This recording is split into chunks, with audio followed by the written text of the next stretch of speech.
Hello बच्चों, आज की क्लास में हम लोग देखने वाले हैं रे ऑप्टिक्स से 15 क्वेश्चंस और देखते हैं कि आप लोग इन 15 क्वेश्चंस में से कितना क्वेश्चन खुद से कर पाते हैं।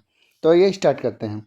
यह सीरीज आपके लिए बहुत ही इंपॉर्टेंट होने वाली है क्योंकि इस सीरीज की सहायता से हम पूरे सिलेबस को रिवाइज कर रहे हैं। ठीक है, इलेक्ट्रोस्टैटिक्स में हमने तीन वीडियोज डाले हैं, करंट इलेक्ट्रिसिटी में एक, और अब ये रे ऑप्टिक्स स्टार्ट करा। अब दोनों एक साथ आपको मिलता रहेगा। ठीक है, इस क्वेश्चन की विशेषता मैं बता दे रहा हूँ 1 मिनट में कि इंपॉर्टेंट ऑब्जेक्टिव क्वेश्चंस कर रहे हैं और इन ऑब्जेक्टिव्स को हमने हिंदी और इंग्लिश दोनों मीडियम में रखा हुआ है। साथ साथ हर ऑब्जेक्टिव क्वेश्चन की डिटेल एक्सप्लेनेशन कर रहे हैं जिससे आपका सभी टॉपिक आसानी से तैयार हो जाए। ठीक है, तो आइए स्टार्ट करते हैं क्वेश्चंस के बारे में। हमारा पहला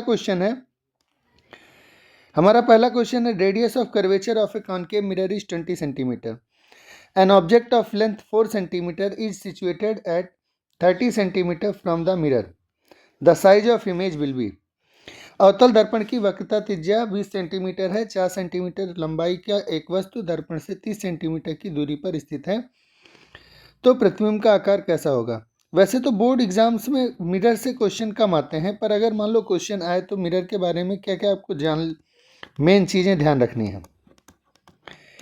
मिरर दो प्रकार का होता है, बेसिकली दो प्रकार का होता है, स्फेरिकल और प्लेन मिरर। ठीक, प्लेन मिरर का फोकल लेंथ होता है इन्फिनिटी।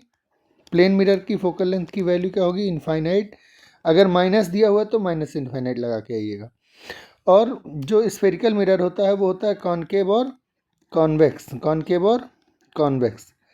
कॉनकेव मिरर का जो शेप होगा वो कुछ इस तरीके का होगा, यानी अवतल दर्पण का मिरर शेप इस तरीके से होगा, तो इसका फोकल लेंथ निगेटिव होता है, और कॉन्वेक्स मिरर का फोकल लेंथ पॉजिटिव होता है। क्लियर है ये बात।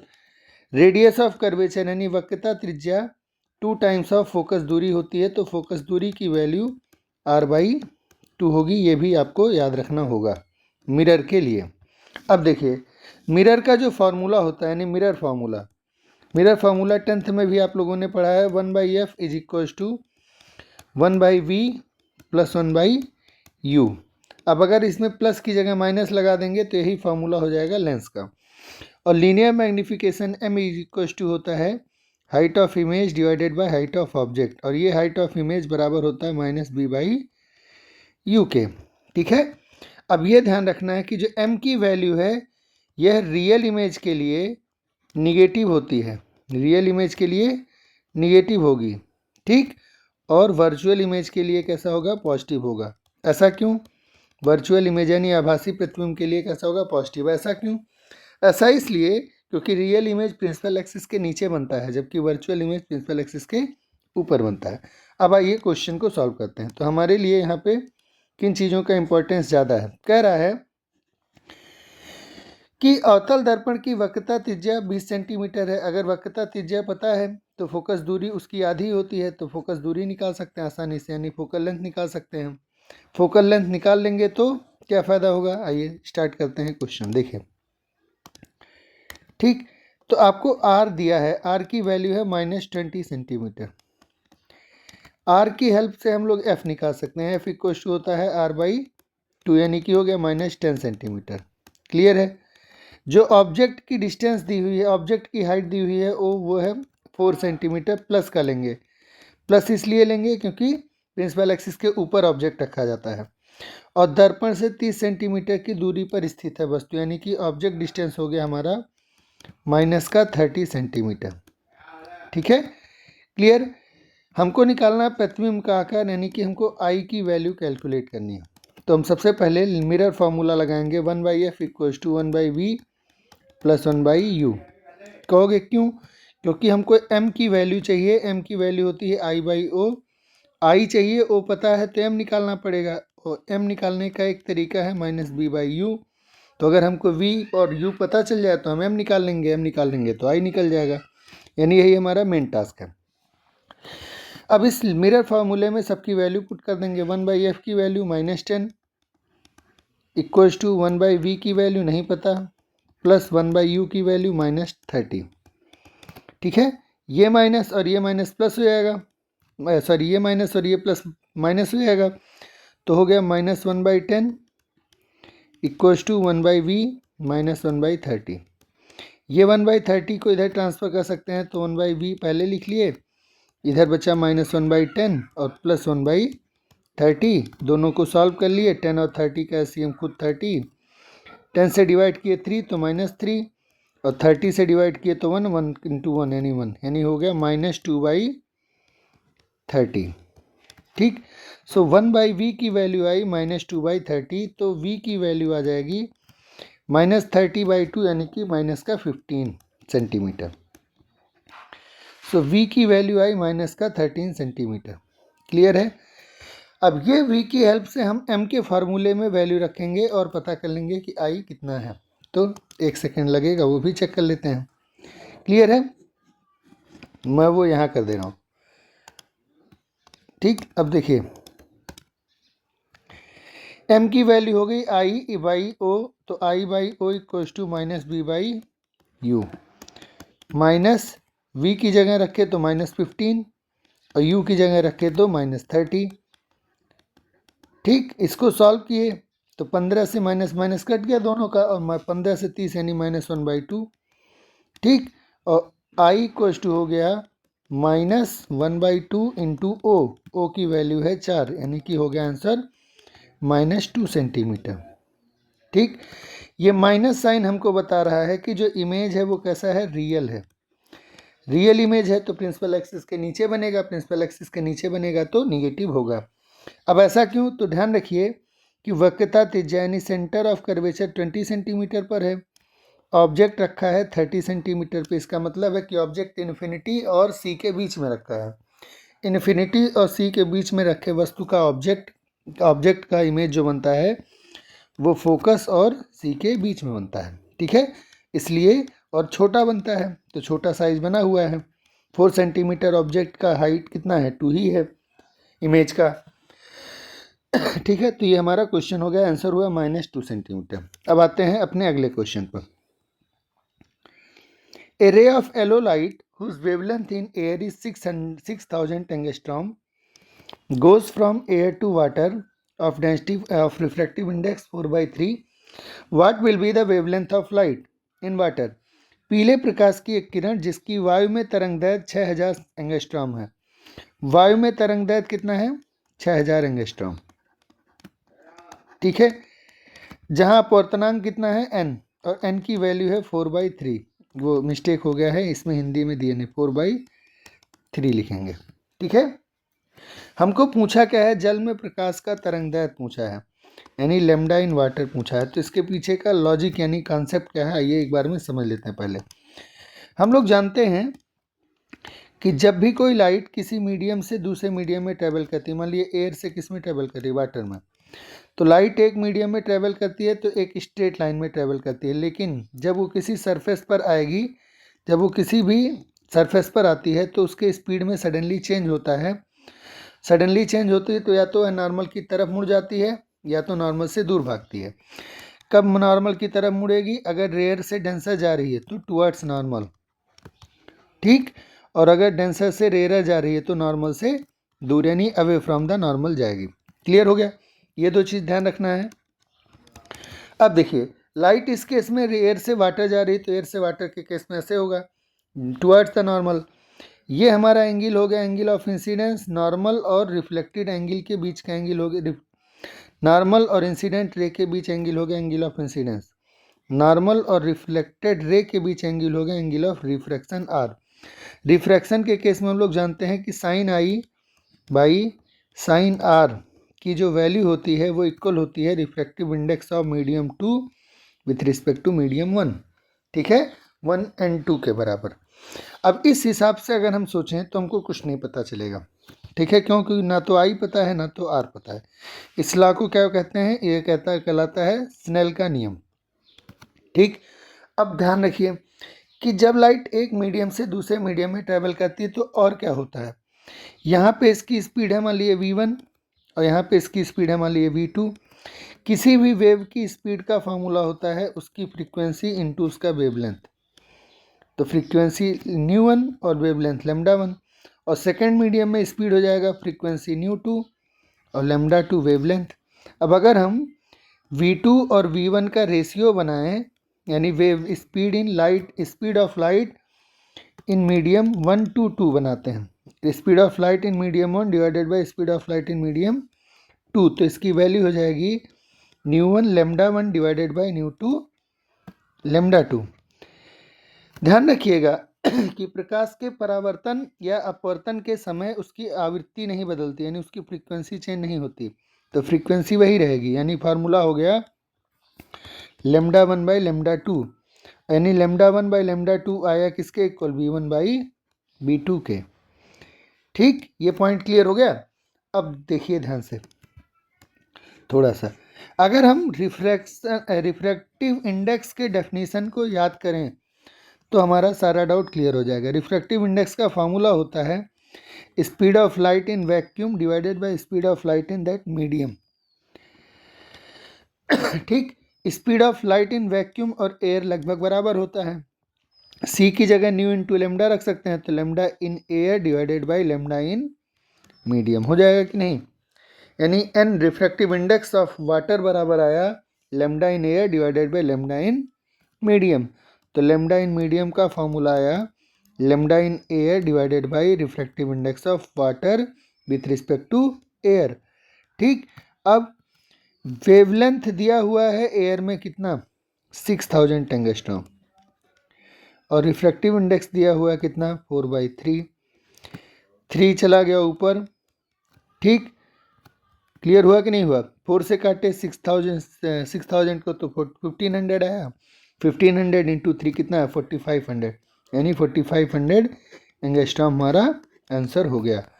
तो इस क्वेश्चन का टेक अवे क्या है, मतलब टेक अवे मतलब कि इस क्वेश्चन से आप लर्न क्या करेंगे, इस क्वेश्चन से आप फार्मूला क्या याद करेंगे, क्या चीज़ों को ध्यान रखना है इस क्वेश्चन के रिस्पेक्ट में, वो आपको ज़रूर ध्यान देना चाहिए। क्वेश्चन का टेक अवे, हर क्वेश्चन से आपको कुछ ना कुछ सीखने को मिलेगा। तो इस क्वेश्चन से क्या सीखने को मिला, ठीक है, आइए देखते हैं। किसी भी मीडियम की, किसी भी लाइट की वैक्यूम में जो स्पीड होगी फ्रीक्वेंसी इंटू लेमडा होगी, मान लेते हैं, या लेमडा 0 मान लेते हैं। ठीक, तो किसी मीडियम में जो फार्मूला होगा वो होगा frequency into lambda in medium.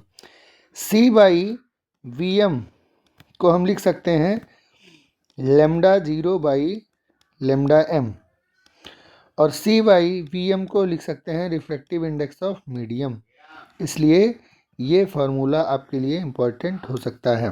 ठीक है, और एक चीज़, मीडियम 2 का मीडियम 1 के रिस्पेक्ट में रिफ्रैक्टिव इंडेक्स का फार्मूला होगा refractive index of second medium divided by refractive index of first medium. अब आप ध्यान से देखिए तो रिफ्रैक्टिव इंडेक्स स्पीड के रेसिप्रोकल है, तो हम उल्टा कर सकते हैं v1 बाई v2। अगर आप यहाँ देखें तो यहाँ रिफ्रैक्टिव इंडेक्स ऑफ मीडियम, यहाँ वेवलेंथ ऑफ मीडियम रेसिप्रोकल है, तो लेमडा 1 बाई लेमडा 2। तो ये आपके इस क्वेश्चन का टेक अवे हो गया। क्लियर हो गया, ध्यान रखना है, क्लियर हो गया। चलिए अब नेक्स्ट क्वेश्चन करते हैं। Question number 3, find the position of object which when placed in front of a convex mirror of focal length 20 cm forms imaginary image of half size the size of object। उस वस्तु की स्थिति ज्ञात कीजिए जिसे 20 centimetre focus दूरी वाले दर्पण के सामने रखने पर वस्तु के आकार के आधे आकार का आभासी प्रतिबिंब बनता है। क्लियर हो गया। मिरर फार्मूले पर बेस्ड है और लीनियर मैग्नीफिकेशन पर अभी हमने आपको बताया है। फोकस दूरी दिया है 20 सेंटीमीटर, और मिरर कौन सा है, कॉन्वेक्स मिरर। कॉन्वेक्स मिरर मतलब ऐसा बनता है, मतलब उसका फ्रंट साइड जो होता है उभरा वाला हिस्सा वो रिफ्लेक्टिंग सरफेस का काम करता है। लाइट इधर से आती है, फोकस यहाँ है, तो फोकस कैसा होगा, पॉजिटिव होगा। कॉन्वेक्स मिरर का फोकस पॉजिटिव होगा। वो कितना है, 20 सेंटीमीटर। कह रहा है कि कहाँ रखें कि वस्तु के आकार के आधे आकार का आभासी प्रतिबिंब। अगर प्रतिबिंब आभासी है यानी कि m की वैल्यू कैसी होगी, पॉजिटिव, और आधा है यानी I/O की जो वैल्यू होगी वो कैसी है, प्लस का 1/2। हम लोग जानते हैं कि m की वैल्यू होती है -b/u। क्लियर है। तो अगर इस हिसाब से देखें तो हम लिख सकते हैं u की वैल्यू u बराबर 2v, u की वैल्यू कितनी आई माइनस की 2v, इसको इधर ट्रांसफ़र कर दिए। अब हमारे पास जो फार्मूला है मिरर फार्मूले में वैल्यू पुट कर दीजिए, देखिए क्या आता है।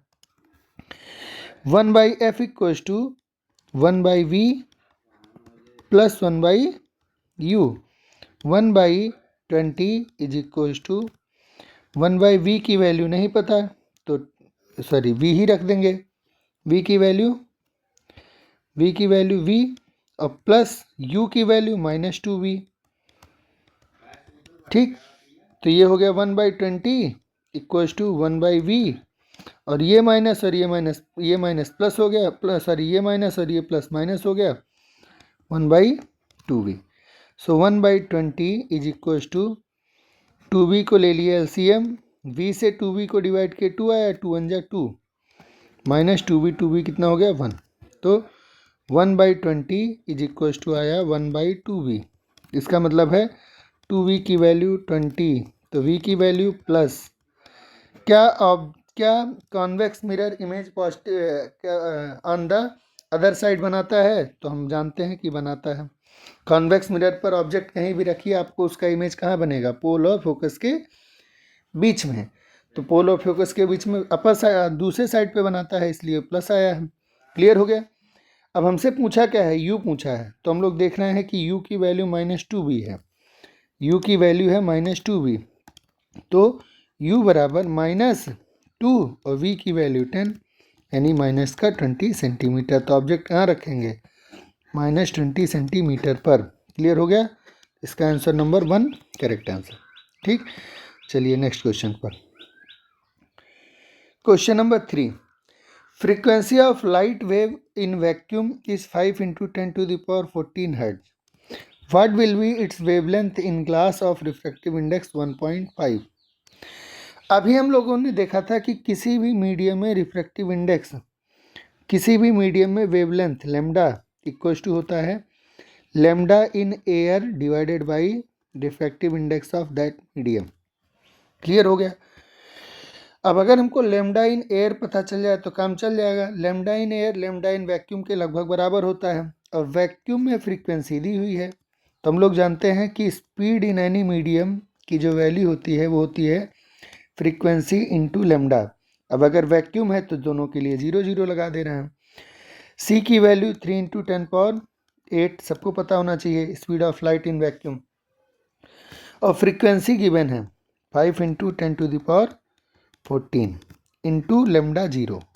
ठीक है, तो लेमडा 0 की वैल्यू आई 3/5 × 10⁸ डिवाइडेड बाई 10⁻14, जिसको हम सॉल्व कर लें तो लेमडा 0 हम लिख सकते हैं 5 से काटे 3 को 0.6 इंटू 10 पावर 8 और 6 -6, 8 14 6, 8 6 14 तो -6। इसका मतलब हो गया कि हम इसे लिख सकते हैं 6 × 10⁻−7 मीटर। लेमडा 0 कितना आया, 6 × 10⁻−7 मीटर। हमको निकालना है वेवलेंथ किसमें, कांच में, तो wavelength in glass equals to हो गया wavelength in vacuum divided by frequency refractive index of glass, यानी 6 × 10⁻−7 डिवाइडेड बाई 1.5। 1.5 को कितना टाइम्स करें तो 6 आ जाए, हमको पता है 4 टाइम्स करें, इसको काटे 4 तो आया 4 × 10⁻7 metre, 4 × 10⁻7 metre, 4 × 10⁻7 metre.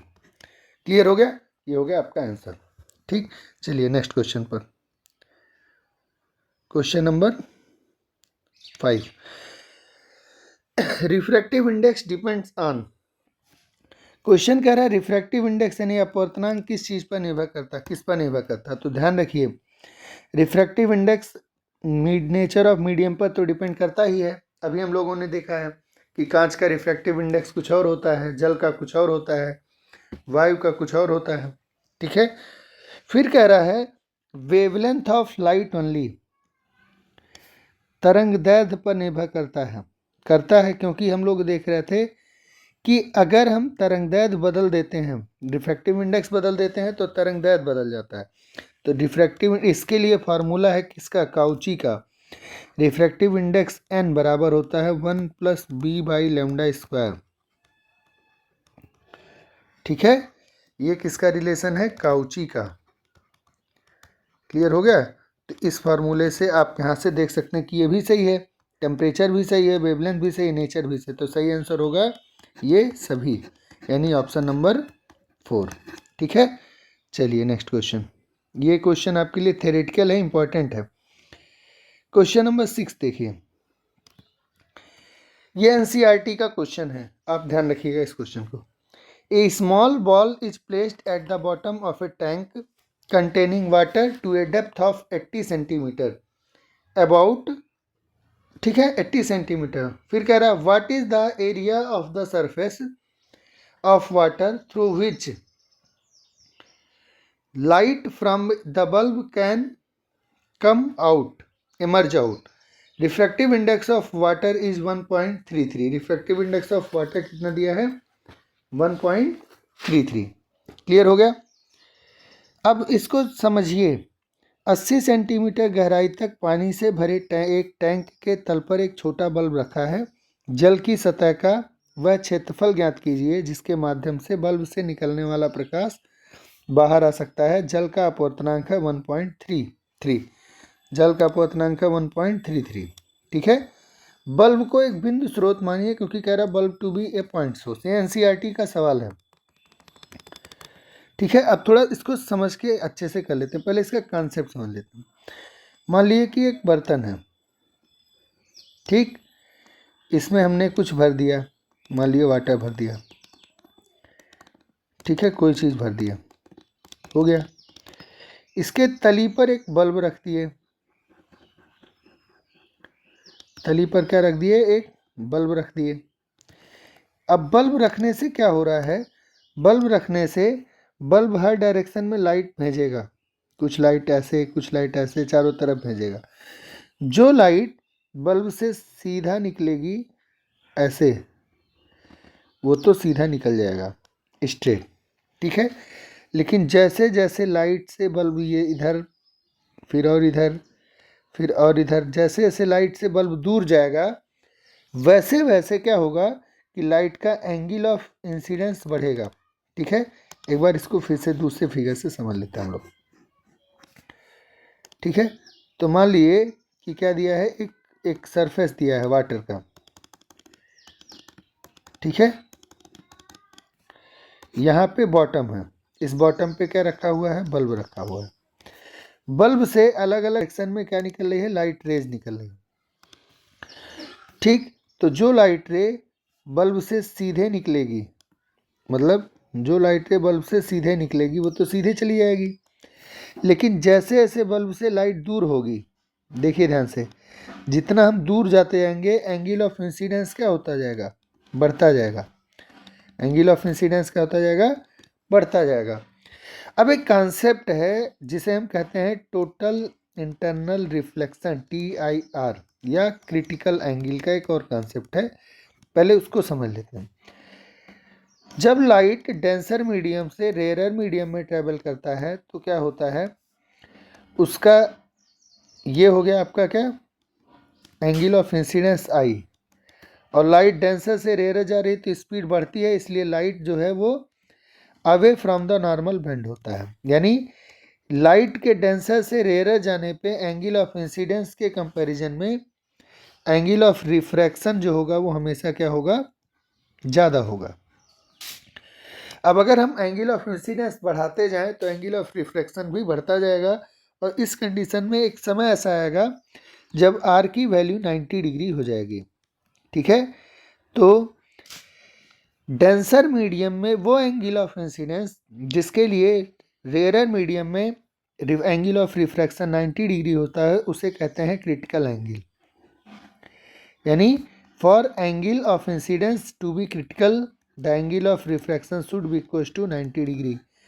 Angle of critical angle बनता है डेंसर मीडियम में, और रेयर एंगल ऑफ रिफ्रैक्शन बनता है रेयर मीडियम में। यानी जब लाइट डेंसर से रेयर जाती है तो होता क्या है, ये क्रिटिकल एंगल के लिए, मान लीजिए ये क्रिटिकल वाला रे है, मान लीजिए ये क्रिटिकल एंगल है, तो इसके लिए लाइट इसके सरफेस पर ट्रेवल करेगी, यानी इस सेकंड मीडियम में नहीं आएगी बल्कि इसके सरफेस पर ही चली जाएगी ऐसे।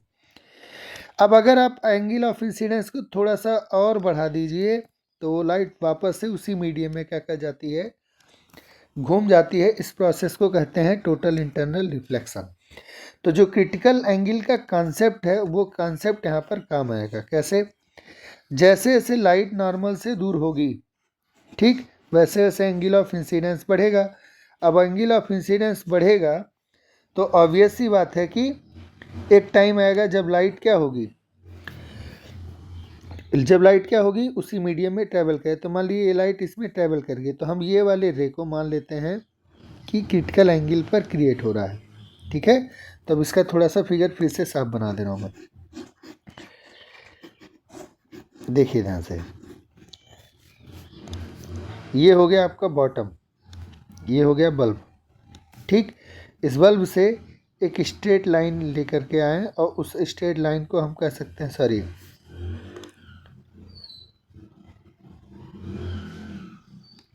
ये आपका हो गया नॉर्मल, ठीक है। बल्ब का नाम रख लिए बी, और ये आपका वाटर सरफेस है। हम मान लेते हैं कि इस रे के लिए जो light of angle of incidence है, जो एंगल ऑफ इंसिडेंस है वो किसके इक्वल हो गया, क्रिटिकल एंगल के इक्वल हो गया। इस पॉइंट का नाम रख लेते हैं पी। तो ये जो एंगल है वो एंगल ऑफ क्रिटिकल एंगल यानी सी के बराबर होना चाहिए। ऐसे ही इधर भी जो लाइट होगी उतने ही एंगल की, उसके लिए भी लाइट का रे कैसा होगा, क्रिटिकल होगा। तो ये भी क्या हो गया, क्रिटिकल रे हो गया, क्रिटिकल एंगल हो गया। यानी जो लाइट है वो इतने सरफेस से क्या करेगी, बाहर निकलेगी। एक कौन से शेप में, एक कौन से शेप में, कोन के शेप में, एक किसके शेप में, शंकु के शेप में, ठीक है। क्लियर हो गया। तो क्षेत्रफल निकालने के लिए हमको क्या करना पड़ेगा, शंकु का बेस होता है सर्कुलर यानी वृत्ताकार, वृत्त का क्षेत्रफल निकाल लेना है। वृत्त का क्षेत्रफल का फॉर्मूला होता है पाई आर स्क्वायर। आर निकालने के लिए हमको ये वाला डिस्टेंस पता होना चाहिए, कौन सा, आर निकालने के लिए हमको ये वाला डिस्टेंस पता होना चाहिए, स्मॉल आर, ठीक है। देखिए ध्यान से, ये है इस, मान लीजिए इस साइड को हम लोग मान ले रहे हैं एच, ठीक। तो ये हो गया आर और ये एंगल है सी। तो अगर हम इस ट्रायंगल को फिर से यहाँ पर अलग से बना लें तो पाएंगे कैसा कि ये है एच, ये है आर, और ये एंगल निकालना पड़ेगा। तो देखिए ये एंगल अगर सी है तो ये भी सी ही होगा, यानी एंगल ऑफ क्रिटिकल एंगल होगा सी। क्रिटिकल एंगल और रिफ्रैक्टिव इंडेक्स में जो रिलेशनशिप होता है वो आपको ध्यान रखना होगा। क्रिटिकल एंगल और रिफ्रैक्टिव इंडेक्स में फार्मूला होता है n = होता है 1/sin c, ठीक है। Refractive index of denser medium with respect to rare medium यानी एयर का फार्मूला होता है 1/sin c, ठीक। अब अगर c निकल जाए तो काम चल जाएगा, ठीक। तो देखिए ध्यान से, ये r है, ये h है और ये c है। tan c की जो वैल्यू होगी वो होगी परपेंडिकुलर बाई बेस। तो r का फॉर्मूला है h × tan c, यानी अगर मुझे क्या चाहिए, मुझे चाहिए एरिया के लिए मुझे चाहिए था r के लिए मुझे अब चाहिए h की वैल्यू दी है कितनी, 80 सेंटीमीटर गहराई। तो h की वैल्यू पता है, यानी अब चाहिए tan c के लिए sin c की वैल्यू पता होनी चाहिए, पता है 1/n, और n की वैल्यू कितनी है 1.33। जो 1.33 है वो हो गया 1.33, हम लोग जानते हैं 4/3 के इक्वल होता है। तो इसको उल्टा कर दिए तो हो गया 3/4, यानी साइन सी की वैल्यू कितनी आई 3/4। साइन सी की वैल्यू आई 3/4, तो कॉस सी की वैल्यू कितनी होगी। तो हम लोग जानते हैं कि cos theta square plus sine theta square equal to होता है 1। तो सॉरी कैसे, sine square theta plus cos square theta की वैल्यू होती है 1। तो कॉस की वैल्यू हो गई, कॉस थीटा की वैल्यू हो गई √1 - साइन स्क्वायर थीटा। इसको इधर ट्रांसफ़र किया और स्क्वायर रूट कर लिया। इस हिसाब से कॉस सी की वैल्यू हो गई 1 माइनस साइन सी का स्क्वायर, और साइन सी की वैल्यू है 3/4। अब अगर ये 3/4 है तो 3 का स्क्वायर 9 और 4 का स्क्वायर 16, 9/16।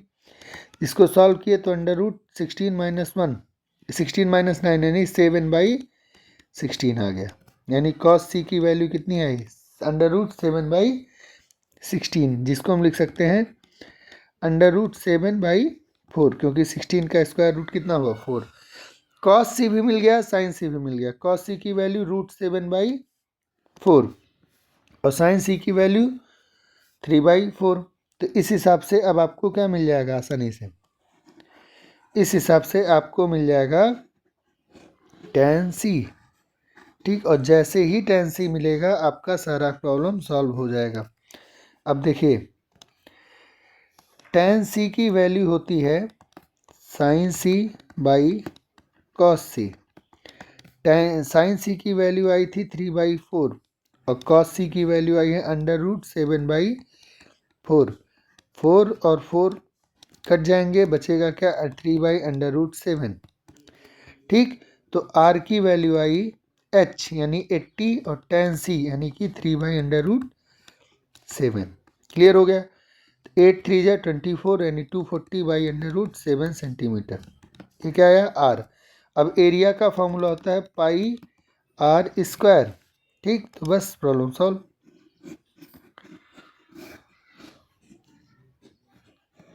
ठीक है, क्लियर हो गया कि नहीं हो गया। ये क्वेश्चन आपके लिए इम्पोर्टेंट है, मैं मतलब एनसीईआरटी का है, पेपर में आया हुआ क्वेश्चन है। अब देखिए पाई की वैल्यू 22/7, खुद आर की वैल्यू 240 इंटू फिर स्क्वायर करना है तो स्क्वायर कर देना है, और √7 का स्क्वायर बाई 7। इस वैल्यू को आप सॉल्व कर लीजिए। जैसे ही आप इस वैल्यू को सॉल्व करेंगे आपका आंसर आ जाएगा। क्लियर हो गया। ठीक है, तो अब निकाल सकते हैं।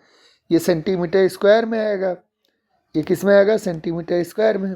अब अगर सेंटीमीटर स्क्वायर की वैल्यू, इसको सॉल्व करने के बाद चाहे जो है मुझे नहीं मालूम, इनटू सब कुछ सॉल्व करें। सेंटीमीटर स्क्वायर को लिखेंगे आप मीटर स्क्वायर में तो कैसे लिखेंगे 10⁻⁻4 मीटर स्क्वायर, और यहाँ जो वैल्यू आई है उससे सॉल्व कर लीजिए। क्लियर हो गया। आइए चेक कर लेते हैं आंसर कितना है। आंसर नंबर 1 दिया हुआ है यानी 2.6 मीटर स्क्वायर। पूरा प्रोसेस मैंने आपको समझा दिया। अब देखिए एक क्वेश्चन और है। In a cylindrical vessel water is equal to water यानी refractive index 4/3 is filled up to 8 centimetre height. Ever with oil of refractive index 1.2 is filled up to height of 9.6 centimeter. At what depth will the base of vessel appear from the surface of oil when viewed from top? तो होता क्या है देखिए ध्यान से, यहाँ से हम देख रहे हैं, देखिए मान लीजिए यहाँ पर बॉटम पर कोई चीज़ रखी है, जब ये लाइट ऐसे जाएगी सीधे तब तो सीधे निकल जाएगी, लेकिन अगर ये लाइट ऐसे जाए थोड़ा सा तो लाइट रेयर से किस में आ रही है डेंसर में, सॉरी डेंसर से किस में आ रही है रेयर में, तो हम लोग जानते हैं कि बेंड हो जाता है। उस बेंडिंग की कैसे ऑब्जेक्ट यहाँ पर फिगर समझ लीजिए आप अच्छे से। मान लीजिए वाटर का सरफेस है, यहाँ पे बॉटम में कोई चीज़ रखे तो जो सीधे देखेंगे वो तो सीधे निकल जाएगा, लेकिन जो थोड़ा दूर से देखेंगे वो लाइट रेयर से डेंसर जाने की वजह से और बाहर भागेगी, तो जो ऑब्जेक्ट आपको यहाँ है ओ उसका एक इमेज यहाँ आपको दिखाई देगा इस पॉइंट पर। इस प्रोसेस को कहते हैं लेटरल डिस्प्लेसमेंट। क्या कहते हैं, सॉरी इस प्रोसेस को क्या कहते हैं, इस प्रोसेस को कहते हैं डिस्प्लेसमेंट, और इस डेप्थ को कहते हैं अपैरेंट डेप्थ। कैसे, ये हो गया कंटेनर, यहाँ है बॉटम, ठीक, आपने ये लाइट सीधे डाली तो देखिए जब सरफेस पे ऐसे जाना चाहिए पर ऐसे जाएगा नहीं, जाएगा कैसे, मान लीजिए एक सरफेस है, लाइट जाएगी कैसे, इस तरीके से आएगी। अब लाइट डेंसर टू रेयर जा रही है तो it will bend away from the normal, तो आपको वो जो चीज़ है वो यहाँ पर दिखाई देगी। यानी ये टोटल डेप्थ हो गया एक्चुअल डेप्थ डी, जबकि ये जो हाइट हो गया वो हो गया अपेरेंट डेप्थ, डी अपेरेंट, ठीक है। और ये जो यहाँ से यहाँ तक का ये जो डिस्प्लेसमेंट है इसे कहते हैं डिस्प्लेसमेंट। क्लियर हुआ नहीं हुआ? ठीक है, इतना बात क्लियर हुआ? तो डी अपेरेंट और एक्चुअल डेप्थ में जो फार्मूला होता है वो ध्यान रखिएगा। डी अपेरेंट इक्वल टू होता है D by refractive index of the liquid.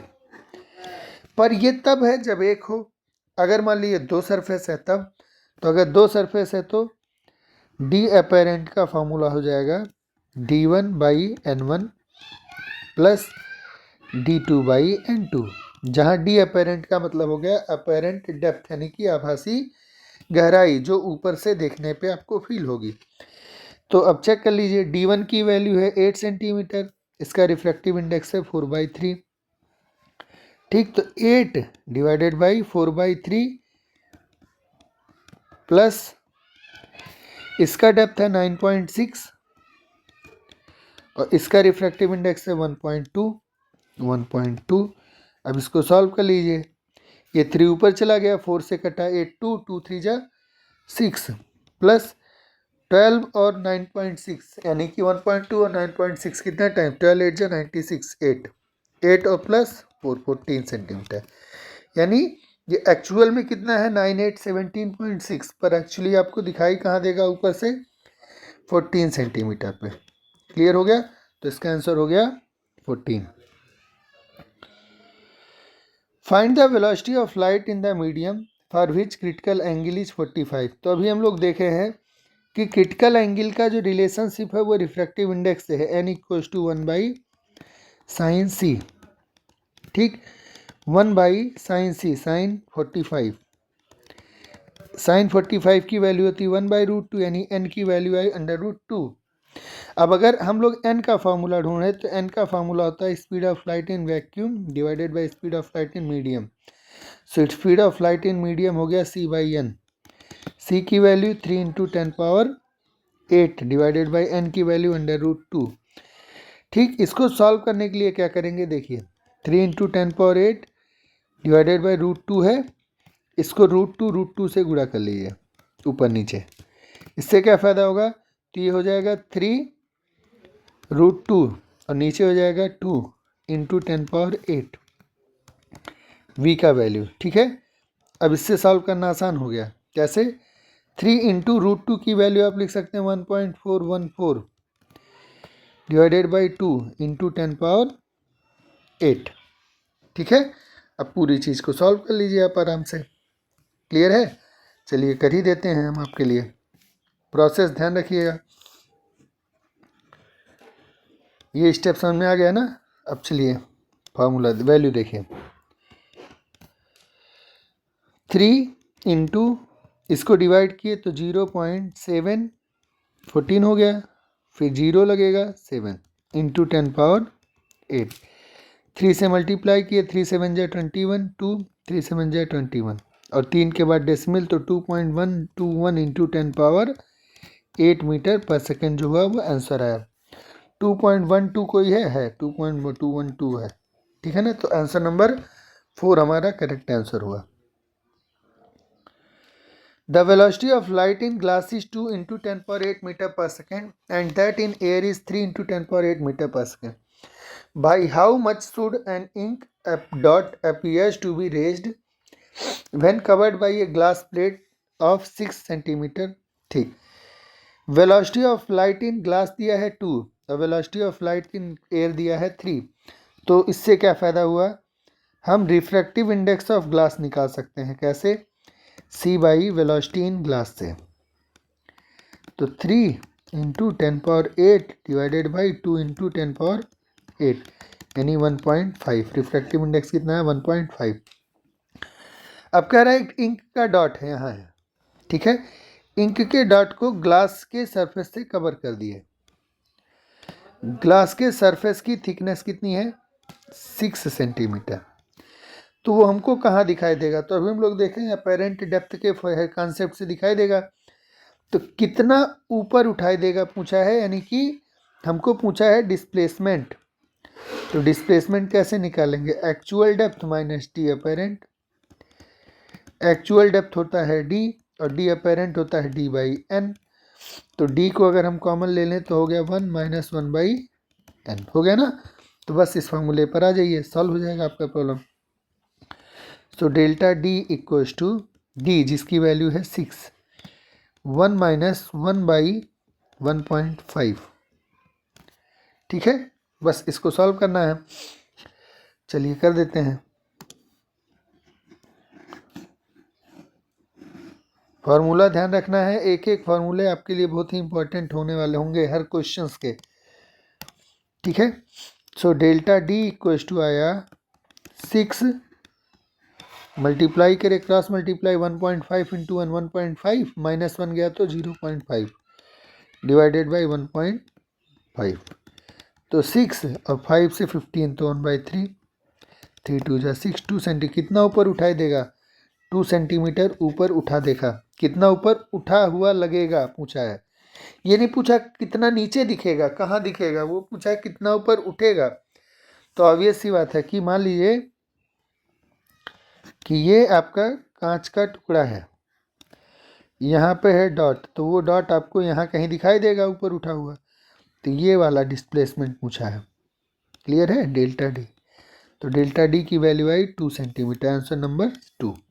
ठीक है, चलिए अब आइए थर्ड क्वेश्चन।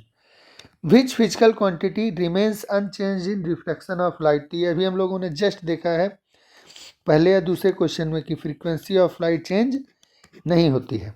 ठीक है, वेलोसिटी चेंज होती है, रेयर मीडियम में कम ज़्यादा और डेंसर मीडियम में कम होती है। इंटेंसिटी ऑफ लाइट भी चेंज होगी, ठीक, और वेवलेंथ ऑफ लाइट तो चेंज होता ही है। और क्या नहीं चेंज होता है, frequency of light. A ray moves in an optical fibre due to. Optical fibre क्या होता है तो समझ लीजिए, ऑप्टिकल फाइबर पतली कांच की ट्यूब्स होती हैं। ठीक है, पतली क्या होती हैं, कांच की ट्यूब होती है। इनका जो साइज होता है वो रेडियस ऑफ हेयर के बराबर होता है। तंतु माने होता है रेशा, बहुत पतला कोई चीज़, जैसे हेयर उतना पतला। तो ये क्या है, ये ग्लास है, ये क्या है, ग्लास है, ठीक। और रिफ्रैक्टिव इंडेक्स ऑफ ग्लास ले लिए Ng, मतलब ये ग्लास की एक ट्यूब है। ठीक, समझ में आई बात। अब देखिए ये ग्लास की एक ट्यूब है, ट्यूब के ऊपर हमने क्या कर दिया, या ट्यूब के ऊपर क्या कर दिया जाता है, एक कवर कर दिया जाता है। ट्यूब के ऊपर क्या कर देते हैं, कवरिंग कर देते हैं। और इस कवरिंग को कहते हैं, अगर आपको टेक्निकल वर्ड याद हो तो आप हमें कमेंट बॉक्स में भी बता सकते हैं, और अदरवाइज मैं तो आपको बताऊंगा ही। इस कवरिंग को कहते हैं क्लैडिंग, ठीक। और ये जो अंदर वाली पाइप है उसे कहते हैं कोर। तो एक ऑप्टिकल फाइबर में दो चीज़ें होंगी, कोर और cladding. Refractive index of cladding का फार्मूला मान लो लिखिए सिंबल NC। तो ध्यान रखिएगा कि ग्लास की रिफ्रैक्टिव इंडेक्स क्लैडिंग के रिफ्रैक्टिव इंडेक्स से हमेशा क्या होनी चाहिए, कम होनी चाहिए। क्लैडिंग कभी भी अपारदर्शी यानी कि ओपेक नहीं होगा, हमेशा ये क्या होगा, ट्रांसपेरेंट होगा। लेकिन ऐसा बनाएंगे कि इसका रिफ्रैक्टिव इंडेक्स जो है, इस क्लैडिंग का जो रिफ्रैक्टिव इंडेक्स है वो ग्लास के रिफ्रैक्टिव इंडेक्स से कम हो। अब कहेंगे सर इससे क्या फ़ायदा हुआ, इससे फ़ायदा ये होगा कि जब हम इसके अंदर मान लीजिए कहीं से ऐसे लाइट इंटर कराए, ध्यान से देखिएगा, लाइट इंटर करते समय इंटर कर जाएगा, लेकिन जब वो इस इंटरफेस पे पहुंचेगा, कोर और क्लैडिंग के इंटरफेस पे पहुंचेगा, तो इस इंटरफेस पे लाइट ग्लास से किस में जाने की कोशिश करे, क्लैडिंग में। लेकिन ग्लास का रिफ्रैक्टिव इंडेक्स क्या है, ज़्यादा है, यानी कि लाइट रेयरर से डेंसर मीडियम से रेयरर मीडियम में जाना चाह रही है। और जब लाइट डेंसर से रेयरर जाती है तो वो away from the normal bend होती है। और हम लोग जानते हैं कि अगर angle of incidence I critical angle से ज़्यादा हो जाए, ठीक, और लाइट डेंसर से रेयरर जाए, तो ये दो कंडीशंस किसकी चीज़ की हैं, टोटल इंटरनल रिफ्लेक्शन की है। तो लाइट कोर से क्लैडिंग में ना जाके वापस से कोर में घूम जाएगी, फिर यहाँ भी यही सेम प्रोसेस होगा तो फिर घूम जाएगी। इस तरीके से लाइट बार बार घूमते घूमते टोटल इंटरनल रिफ्लेक्शन करते करते लास्ट में इस इंड से ट्रेवल करते हुए निकल जाती है। तो ऑप्टिकल फाइबर डिपेंड करता है किस पर? टोटल इंटरनल रिफ्लेक्शन पर। ये क्वेश्चन कई बार आपको पीसीएस और यूपीएससी और छोटे ऐसे वनडे एग्जाम्स में भी देखने को मिलते हैं बार बार। ठीक है, तो ध्यान रखना है। हिंदी में कहते हैं पूर्ण आंतरिक परावर्तन। ठीक, तो कोर और क्लैडिंग में किसकी रिफ्रैक्टिव इंडेक्स ज़्यादा होगी, यही सवाल इंपॉर्टेंट हो सकता है। ठीक है, तो ध्यान रखना है कि एक optical fibre total internal reflection पर वर्क करता है। क्वेश्चन नंबर 12 देखिए, when the angle of incidence in denser medium is equal to critical angle the angle of refraction will be. क्वेश्चन बहुत सिंपल है। क्या कह रहा है? मान लीजिए सरफेस है, यह है डेंसर मीडियम और यह है रेयर मीडियम। लाइट ट्रेवल कर रही है, इंसिडेंस हो रही है डेंसर मीडियम में और जा रही है किस में? रेयर मीडियम में। तो देखिए लाइट ऐसे आई, ठीक, एंगल बिटवीन इंसिडेंस रे और नॉर्मल को कहते हैं एंगल ऑफ इंसिडेंस। तो कह रहा है एंगल ऑफ इंसिडेंस इक्वल है किसके? क्रिटिकल एंगल के। तो हम लोग जानते हैं कि अगर ऐसा हुआ, क्रांतिक कोण के बराबर हुआ, तो लाइट रेयर मीडियम और डेंसर मीडियम के उसी इंटरफेस यानी कि अंतरपृष्ठ पर ही ट्रेवल करती है। तो एंगल ऑफ रिफ्रैक्शन कितना हुआ? अपवर्तन कोण 90 degree. So correct option is 90 degree. Clear है? चलिए next question. Total internal reflection is not possible if light propagates. पूर्ण आंतरिक परावर्तन संभव नहीं है अगर लाइट किससे किस में जाए। तो हम लोग जानते हैं कि टोटल इंटरनल रिफ्लेक्शन की दो कंडीशंस हैं। कौन कौन सी? Light should be passing from denser medium to rare medium, यानी प्रकाश सघन से किस में जाना चाहिए? सघन से मिलना जाना चाहिए विरल में। ठीक है, सघन से किस में आना चाहिए? विरल में। दूसरा, आपतन कोण यानी एंगल ऑफ इंसिडेंस क्रांतिक कोण के वर्ग से ज़्यादा होना चाहिए। दो कंडीशंस हैं। यहाँ पे कह रहा है कि किसमें संभव नहीं है, तो ऑब्वियस सी बात है अगर लाइट रेयर मीडियम से डेंसर मीडियम में जाएगी तो संभव नहीं है। एयर टू वाटर पहला ही संभव नहीं है, यानी यही करेक्ट आंसर हो गया। बाकी भी चेक कर लेते हैं। Water to denser, water denser है, एयर रेयर है, इसमें हो सकता है। ग्लास डेंसर होता है, वाटर रेयर होता है, इसमें भी हो सकता है। ग्लास डेंसर है, वाटर रेयर है, इसमें भी हो सकता है। तो इसमें नहीं होगा। From air to water, option number 1। Question number 4, a bucket of height 40 centimeter is completely filled with oil. A pin placed at the base of bucket appears to be shifted by 10 centimeter. कितना height है? 40 centimetre और shift कितना हुआ है? 10 centimetre. Refractive index of the oil is 40 centimetre ऊंचाई की एक बाल्टी तेल से पूरी भरी हुई है। बाल्टी के तली पर आकर रखा गया एक पिन 10 सेंटीमीटर उठा हुआ है। यानी ये बाल्टी है, यहाँ पिन है, पूरा भरा हुआ है ऑयल से, ठीक, और पिन कहाँ दिखाई दे रहा है? 10 सेंटीमीटर उठा हुआ है, यानी यहाँ। तो ये जो उठा हुआ हिस्सा है उसे क्या बोलते हैं? Delta D. हम लोग जानते हैं कि ये जो वास्तविक गहराई है डी और जो आभासी गहराई उसे क्या बोलते हैं? D apparent. ठीक है, तो डी और डी अपेरेंट में रिलेशन होता है कि d apparent equals to d by n. तो डेल्टा डी की वैल्यू हो गई डी माइनस टी अपेरेंट। ठीक है, तो d minus d by n, अगर डी को कॉमन ले लें तो 1 माइनस 1 बाई एन। ठीक है, अब इस पर फॉर्मूले में वैल्यू पुट कर दिए। डेल्टा डी की वैल्यू दी हुई है 10, डी की वैल्यू कितनी है? 40, 1 माइनस 1 बाई एन। 40 इधर भेजे तो 1/4 हो जाएगा, इक्वल्स टू हो गया 1 minus 1 by n. 1 minus 1 by n, 1 by n को इधर भेजे, 1/4 को इधर भेजे, तो हमारा कितना आया? चेक कर लेते हैं।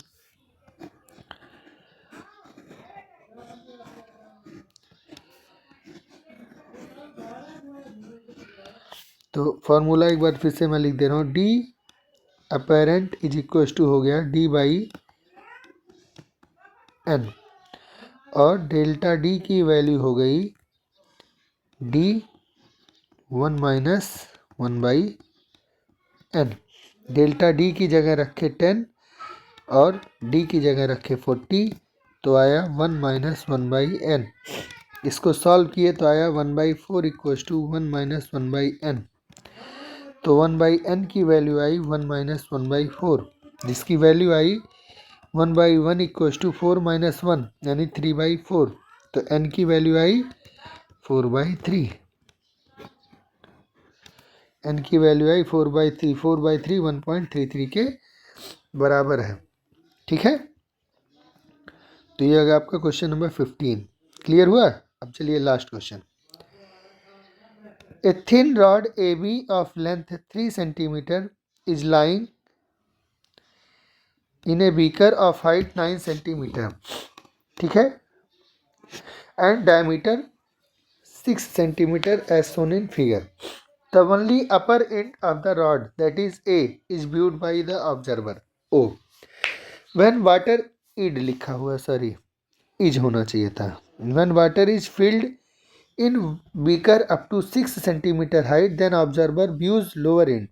Calculate refractive index of water. ठीक है, एक थिन रॉड है ए बी, यहाँ है ए और यहाँ है बी, जिसकी लंबाई दी है 3 सेंटीमीटर, आपको फिगर में दिया होगा। बीकर ऑफ हाइट 9 सेंटीमीटर में रखा हुआ है और डायमीटर ऑफ बीकर है 6 centimetre. Only upper end of the rod is viewed by the observer. यहाँ ऑब्जर्वर रखा है और वो सिर्फ अपर रॉड को देख पा रहा है, यानी ये वाली चीज़ नहीं देख पा रहा, सिर्फ ऊपर वाला हिस्सा दिख रहा। अब क्या किए, when water is filled in beaker up to 6 centimetre height, then observer views the lower end. हमने क्या किया, 6 सेंटीमीटर हाइट तक भर दिया क्या, वाटर। क्या भर दिया, वाटर, ये भर दिए वाटर। ठीक है, वाटर भर देने से हुआ क्या, वाटर भर देने से हुआ ये कि जो बीकर का जो लोअर एंड है, जब ये ऐसे लाइट यहाँ से जाएगी ऐसे, तो हम लोग जानते हैं कि ये लाइट रेयर से डेंसर भागेगी, तो ये आ गई यहाँ यानी ऑब्जर्वर के पास, तभी तो वो लोअर एंड को देख पा रहा है। क्लियर हुआ नहीं हुआ, यानी जो पॉइंट ए है वो पॉइंट अब कहाँ पहुँच गया, बी पे, और बी वाला जो पॉइंट है वो थोड़ा और ऊपर चला गया, यानी यहाँ कहीं दिखेगा। इसका बेसिक मतलब है कि जो इंड ए है, इंड ए है वो विस्थापित होके, डिस्प्लेस होके कहाँ पहुँच गया, बी वाली जगह पे, क्योंकि ऑब्जर्वर की लोकेशन ऐसी है कि वो बी को ही देख सकता है, और अगर वो ए पॉइंट को देख पा रहा है तो इसका मतलब है कि ए पॉइंट डिस्प्लेस होके कहाँ पहुँचा है, बी के बराबर। इस केस में डिस्प्लेसमेंट वाला फार्मूला लगाएंगे, डिस्प्लेसमेंट डी इक्वल्स टू होता है original depth d 1 minus 1 by n. Clear हो गया। आपका डिस्प्लेसमेंट होगा खाली कितना, 3 सेंटीमीटर, क्योंकि हाइट ऑफ रॉड कितना दिया हुआ, 3 सेंटीमीटर। ए की जगह बी हो गया, इसका मतलब डिस्प्लेसमेंट हुआ है 3 सेंटीमीटर। एक्चुअल डेप्थ कितनी है, तो जब पानी भरे हैं 6 सेंटीमीटर हाइट का, तो एक्चुअल डेप्थ कितना माना जाएगा, 6 ही माना जाएगा। ठीक है, 1 माइनस 1 बाई एन। क्लियर हुआ कि नहीं हुआ, क्लियर हुआ। पर एक चीज़ देखिए ध्यान से कि ये जो ऑब्जेक्ट है, क्या ये ऑब्जेक्ट पॉइंट साइज्ड है, नहीं ना। अगर पॉइंट साइज नहीं है तो आप नॉर्मली इसको कैसे सॉल्व कर पाएंगे, तो इसके लिए आपको डिस्प्लेसमेंट का फार्मूला तब लगता है जब ओ कहाँ हो, यहाँ हो। तो जो बेसिक गलतियाँ करेंगे आप, हमने आपको समझा दिया। ठीक, तो अब देखिए क्वेश्चन कैसे होगा। ये तो आप ये सोचते ना, या अगर नहीं सोचते तो ध्यान रखिए ये गलती हो सकती थी। अब इस चीज़ को थोड़ा समझिए। ठीक है, चलिए, ये आपका हो गया नॉर्मल। ठीक है, ये हो गया आपका एंगल ऑफ इंसिडेंस, और ये हो गया आपका एंगल ऑफ रिफ्रैक्शन आर। अगर हम ध्यान दें तो ये ही लाइन स्ट्रेट जा रही है, ए वाली, तो ये वाला हमारा एंगल हो गया एंगल ऑफ रिफ्रैक्शन। तो अगर मैं इसको सही फिगर फिर से बना दूं तो ध्यान दीजिए, ये हो गया 3, ये हो गया 6, ठीक है, ये टोटल कितना है 6। अब यहाँ से जो लाइट जा रही है ऐसे यहाँ पहुँची, ठीक है, उसके बाद यहाँ निकल गई, कहाँ पे, इस पॉइंट पर। क्लियर हुआ? ठीक है, ये हो गया आपका बी पॉइंट और ये हो गया आपका ए पॉइंट। और ये जो लाइट है, सॉरी थोड़ा सा और सही करना पड़ेगा इसको, देखिए यहाँ तक क्लियर है। और ये जो हाइट है आपका टोटल ऐसे है, ये टोटल हाइट कितना है 9। यहाँ से जो लाइट आ रही है, रे ऑफ लाइट आ रही है, वो कैसी है 3 सेंटीमीटर वाला, ये आपको जा रहा है कहाँ तक 9 पर, यहाँ ऑब्जर्वर है, ठीक है। क्लियर हुआ? बी पॉइंट यही है और ए पॉइंट ये है। इस पॉइंट से जो रे ऑफ लाइट उठेगी, ठीक, वो कुछ इस तरीके से जाएगी कि वो 6 सेंटीमीटर की हाइट पर आने के बाद, ये भी अगला 3 हो गया क्योंकि यहाँ तक लिक्विड भरा हुआ है, और बाकी ये आपका कंटेनर वाला हाइट हो गया, ठीक है ना, यहाँ तक, ठीक है।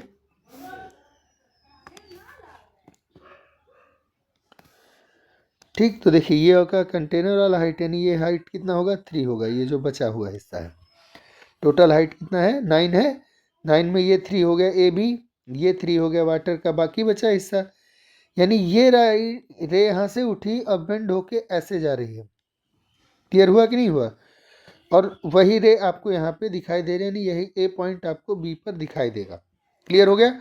तो जो एक्चुअल फिगर बना है वो उसके हिसाब से अगर हम चलें तो देखिए क्या क्या चीज़ें होंगी। मैं फिर से सारा कुछ समझा दे रहा हूँ एक बार फिर से, क्योंकि क्वेश्चन सॉल्व करना इम्पोर्टेंट नहीं है हमारे लिए, क्वेश्चन को समझना हमारे लिए ज़्यादा इम्पोर्टेंट है। और ऐसे क्वेश्चंस कॉम्पिटिटिव एग्जाम्स में आए तो गलती ना हो, बोर्ड में आए तो भी गलती नहीं होनी चाहिए। ठीक, तो देखिए ध्यान से एकदम समझिएगा, ये आपका मिडिल पॉइंट है,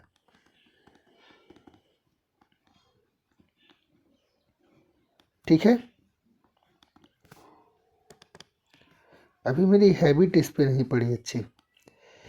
यहाँ से जो रे ऑफ लाइट गई वो इस पॉइंट के बाद सीधा हो जाएगी इस तरफ से, ठीक है। क्लियर हुआ? ये है आपका नॉर्मल, ये क्या है नॉर्मल। तो एंगल ऑफ इंसिडेंस और रे एंगल ऑफ मतलब नॉर्मल और एंगल रे ऑफ इंसिडेंस के बीच हुआ एंगल आई, और ये हुआ आपका आर, और ये आर किसके बराबर है, यहाँ से लेकर के यहाँ तक के बराबर। क्लियर हुआ कि नहीं हुआ? ठीक, अब यहाँ पे जो पॉइंट है वो कौन सा वाला है, वाटर वाला है, ये पूरा वाटर भरा हुआ है। तो लाइट वाटर से किस में आ रही है, एयर में। स्नेल्स लॉ लगाइए, sine I by sine r is equal to refractive index of water with respect to air. ठीक, वाटर को एयर को हम 2 मान ले रहे हैं, वाटर को हम 1 मान ले रहे हैं, तो इसको लिख सकते हैं, एक्चुअली क्या होता है फार्मूला, सॉरी एक्चुअली फार्मूला होता है sine I by sine r equal to refractive index of medium 2 with respect to medium 1, medium 2 divided by medium 1। आपका मीडियम 2 जो है वो एयर है तो उसका रिफ्रैक्टिव इंडेक्स हो गया 1, और आपका 2 जो है वो वाटर है तो उसका रिफ्रैक्टिव इंडेक्स हो गया n। क्लियर है? तो मान ले रहे हैं n फॉर वाटर, एन डब्ल्यू भी ले सकते हैं। तो अगर हम इस हिसाब से देखें तो n इंटू साइन आई की जो वैल्यू इक्वल हुई वो इक्वल हो गई किसके, साइन आर के। क्लियर हो गया? बात समझ में आई? ठीक, अब अगर हम सबकी वैल्यू रखें तो साइन आई क्या होता है, n नहीं पता, साइन आई क्या होता है चेक कर लेते हैं 1 बाई 1 करके। साइन आई, साइन होता है परपेंडिकुलर बाय हाइपोटेन्यूस, आई अगर यहाँ है 90 डिग्री यहाँ है तो ये वाला हाइट हुआ परपेंडिकुलर, ये वाला हुआ हाइपोटेन्यूस और ये वाला हुआ परपेंडिकुलर। तो परपेंडिकुलर तो है 3 और हाइपोटेन्यूस कितनी है, तो हाइपोटेन्यूस की वैल्यू थी perpendicular square plus base square, यानी कि ये 3 का स्क्वायर और ये 6 का स्क्वायर, तो 3 स्क्वायर प्लस 6 स्क्वायर, यानी आया 3/√9 + 36। 9 + 36 किसके इक्वल हुआ, 9 6 15 45 के। ठीक, 45 को आप लिख सकते हैं 9 × 5, 9 का रूट 3, तो 3/3 कट गया, 1/√5, यानी साइन आई की वैल्यू आई किसके बराबर, साइन आई की वैल्यू आई किसके बराबर, साइन आई = आया 1/√5। क्लियर हो गया। अब अगर हमको साइन आर निकालना हो तो देखिए साइन आर निकाल लेते हैं, साइन आर निकाल लेते हैं। तो साइन आर की वैल्यू, साइन आर = होता है परपेंडिकुलर बाई बेस। अब ये आर पूरा है, ये आर पूरा है, तो यहाँ से यहाँ तक आप एक लाइन और ड्रॉ करिए। तो ये हाइट होगी कितनी, 3, और ये हाइट होगी भी कितनी, 3, और ये पूरा एंगल है आर, कौन सा, ये पूरा एंगल है आर। ठीक है, तो साइन आर की वैल्यू परपेंडिकुलर बाई हाइपोटेनियस, तो परपेंडिकुलर 3, हाइपोटेनियस कितना हुआ, ये 3 स्क्वायर प्लस ये 3 स्क्वायर, यानी √9 + 9, यानी 2 × 9, तो जिसको लिख सकते हैं 3/3√2, यानी 1/√2। तो साइन आर की वैल्यू आई 1/√2। अब अगर हम दोनों वैल्यू को एक साथ रख दें तो साइन आई की वैल्यू 1/√5 और साइन आर की वैल्यू 1/√2। ठीक है, दोनों वैल्यू रख दीजिए। चलिए, एन नहीं पता, साइन आई की वैल्यू 1/√5 आया और साइन आर की वैल्यू 1/√2 आया, तो एन की वैल्यू आई √5 / √2। तो रिफ्रैक्टिव इंडेक्स आया √5/√2, यानी ऑप्शन नंबर 2। क्लियर हो गया। तो इस तरीके से हमारा ये 15 क्वेश्चन हो गया। आपको मैं ये PDF Telegram channel infinity institute of infinity institute for learning IIL पर मिल जाएगा। बस आपको IIL से कहाँ जाना है, IIT, यानी L to be converted into T, बस इतनी मेहनत करनी है। ठीक है, थैंक यू।